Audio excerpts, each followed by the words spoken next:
Wow. Um. Well then. Um.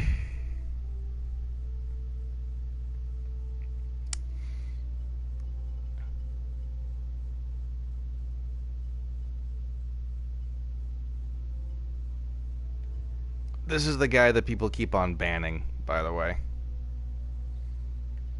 Good old Zin.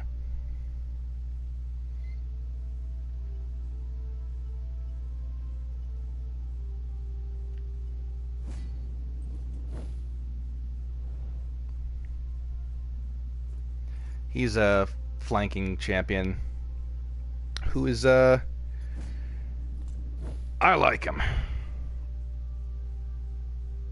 I burn with hatred. This is how he normally looks.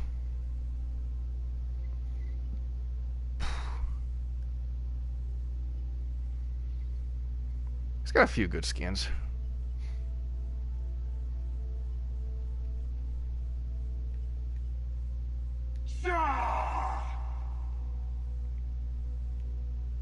I don't know why people keep on banning the guy. Like, the thing is, like, he's genuinely good, but you need to get up close and personal to do anything with him, and if he overcommits, he can't really get out too easily.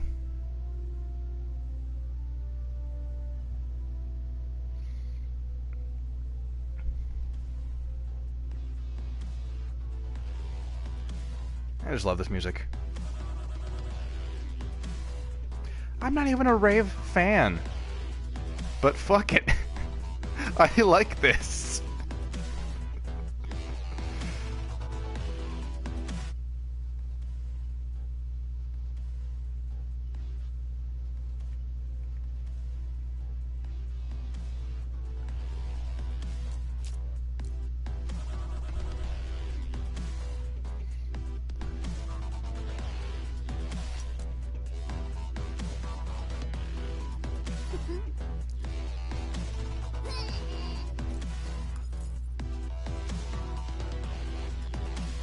Yeah.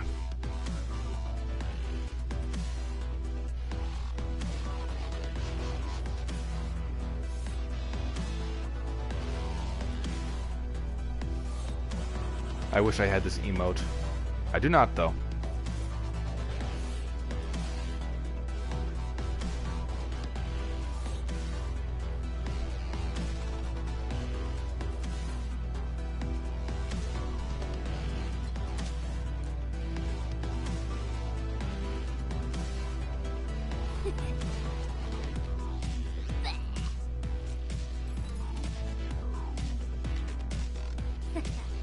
Good night.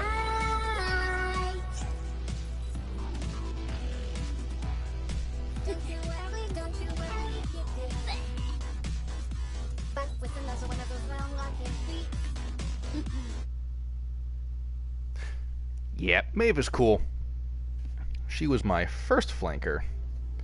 Yeah, all y'all playing Sky and shit. I was playing Maeve. Okay. Finishing off Dracula, Chapter 1, and then I shall end the stream rightly. Ceres.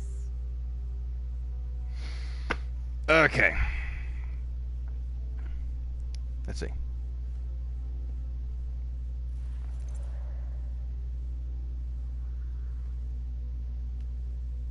Where was I?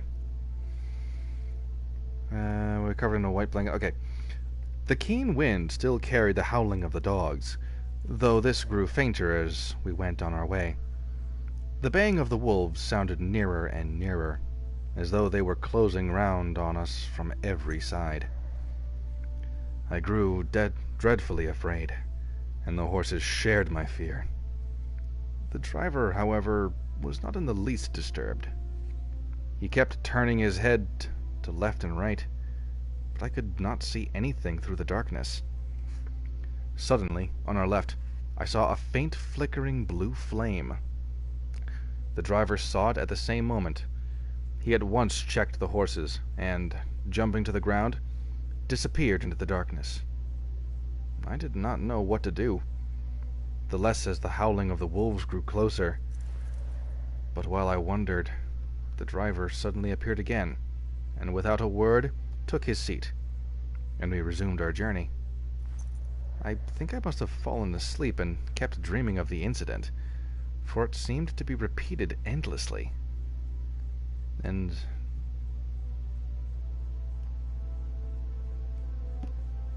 now looking back, it is like a sort of awful nightmare. Once the flame appeared so near the road that even in the darkness around us I could watch the driver's motions. He went rapidly to where the blue flame arose. It must have been very faint, for it did not seem to illuminate the place around it at all, and gathered a few stones, formed them into some device. Once there appeared a strange optical effect. When he stood between me and the flame, he did not obstruct it, for I could see its ghostly flicker all the same.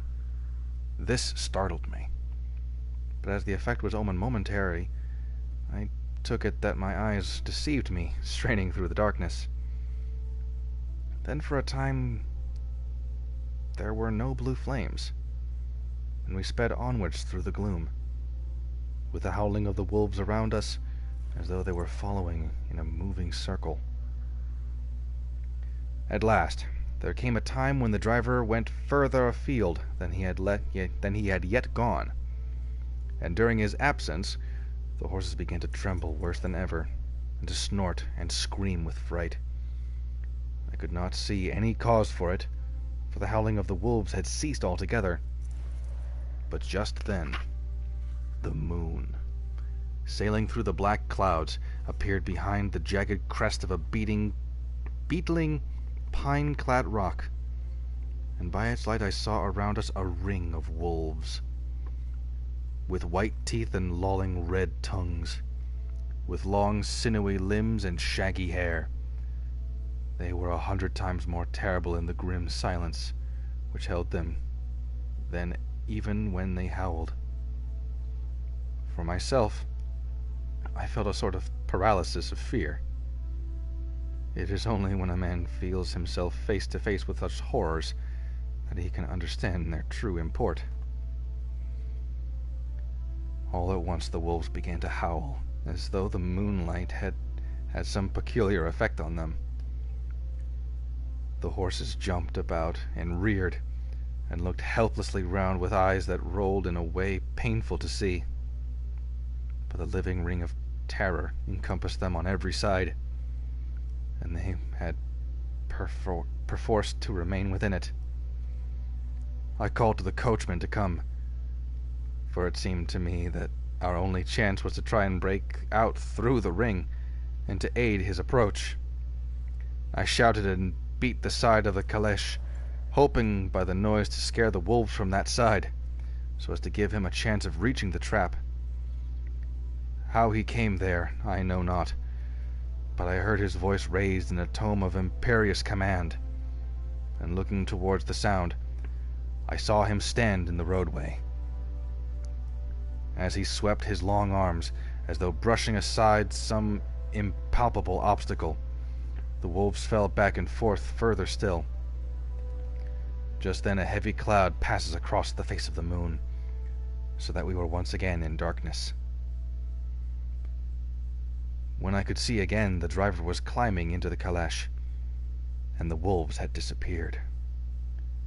This was all so strange and uncanny that a dreadful fear came upon me, and I was afraid to speak or move. The time seemed interminable as we swept on our way, now in almost complete darkness, for the rolling clouds obscured the moon.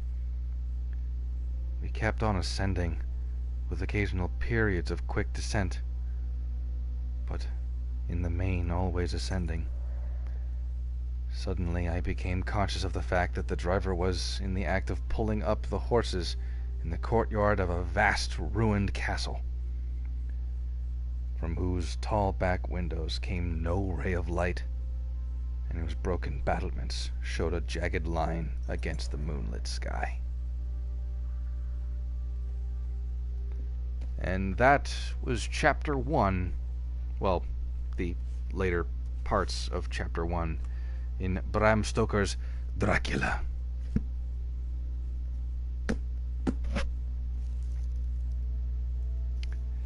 Yeah. Dracula has always been interesting to me. I never got to see the movies that he came from, but y'all know who Dracula is, and y'all know, like, the great stories. I saw Nosferatu before I saw any actual Dracula movies. Before I read the book.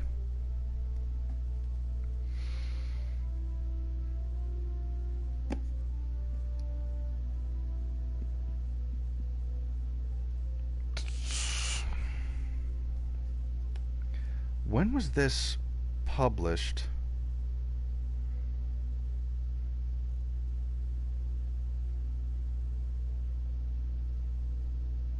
First published in 1897. Fucking hell. It's a long ass time. Anyway. I think that's the stream for the night. And, thanks guys for joining me. Good night, everybody. And, remember... Gaze into the abyss. Just try not to blink while you gaze into the abyss.